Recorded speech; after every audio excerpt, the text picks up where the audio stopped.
Alright, welcome back for the fifth part.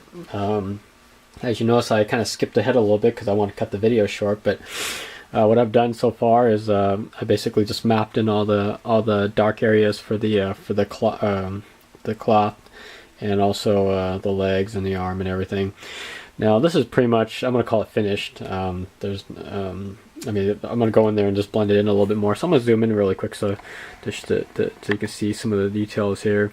Really not that great, but I basically did a little bit of cross hatching here, and I went ahead and smudged this a little bit to give it a little bit of a more of a, I guess, a smoother look. So I'm still working on these things right here, but basically so far this is what I'm going to call the final stage here.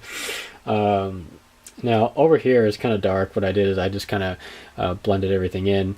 Now the thing about using a lot of tone to draw is the fact that you can't let everything run together. So what I've done is I purposely left this cloth a little bit wider than it should be. There's actually a lot more tones in here, which after this video ends, I'm going to come in here and just put a little bit more.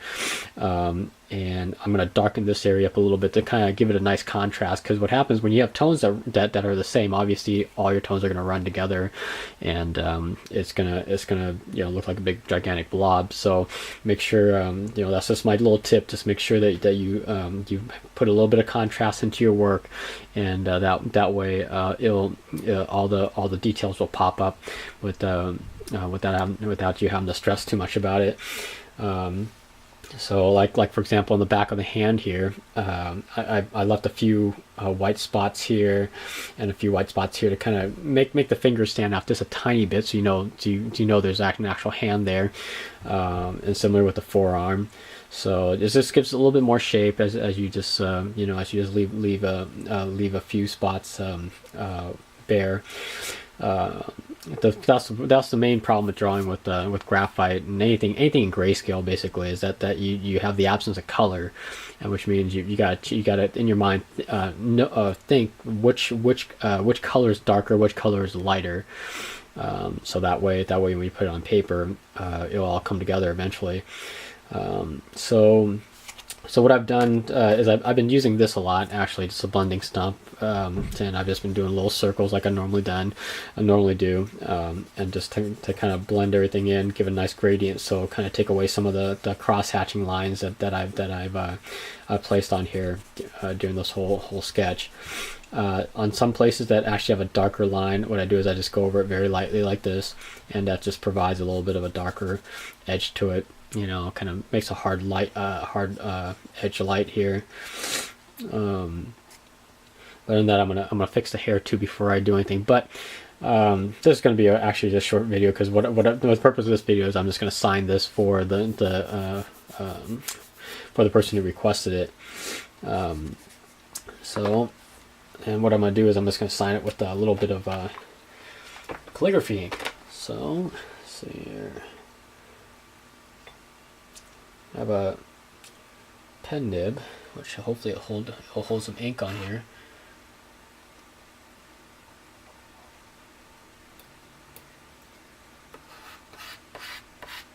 There you go. Load the tip of the pen up a little bit. Oops, that's a little too much.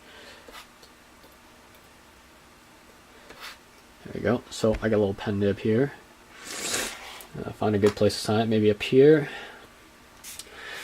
Let's see here.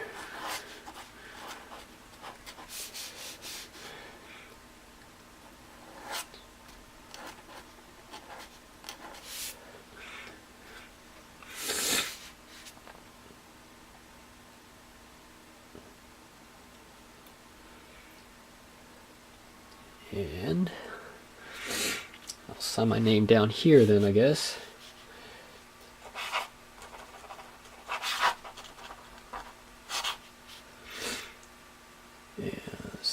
Today I think is the 23rd, if I remember correctly.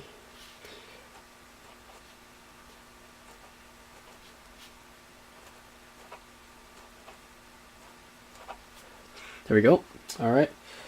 Well, I'm going to call it quits on this one. If anybody else has any requests that they would like me to do, just feel free to email me straight through YouTube or Flickr.com or conceptdoc.org, or wherever you see my work posted. So I'm going to keep on working at this, make it a little bit refined, and I'm going to go and end the video here. So again, from me, Jason, I thank you for watching, and I'd like to say hello to all my Flickr friends and all my concept art friends. So take care, everybody.